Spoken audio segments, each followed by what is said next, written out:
What's going on, everyone? Today I want to speak a little bit about the Nexplanon device, which is a form of birth control. It goes under the arm, so I'll show you how it goes in and we'll talk a little bit more about that.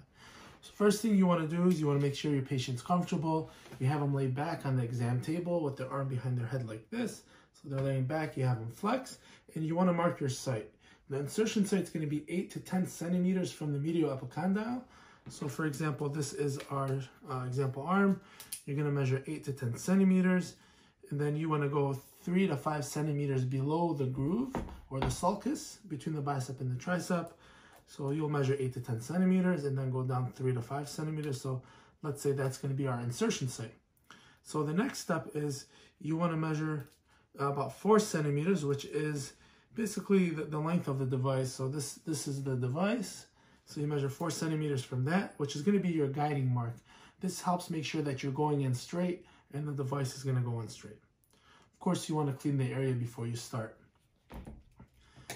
So then what you want to do is we'll take your lidocaine, maybe 2 cc's, 2 milliliters of that, and you want to go just underneath the skin, and you want to insert the lidocaine to numb the area as you pull back, and that'll numb the area really well.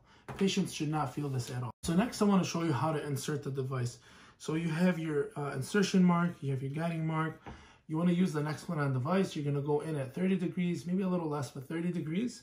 And in order to do that, you want to make sure you really do provide some tension on the skin. That'll help you, put the device in initially and throughout the process. So what you want to do is, it's kind of hard doing it this way, but put some tension, go in at 30 degrees. I broke the skin, right? So now I want to straighten the needle up.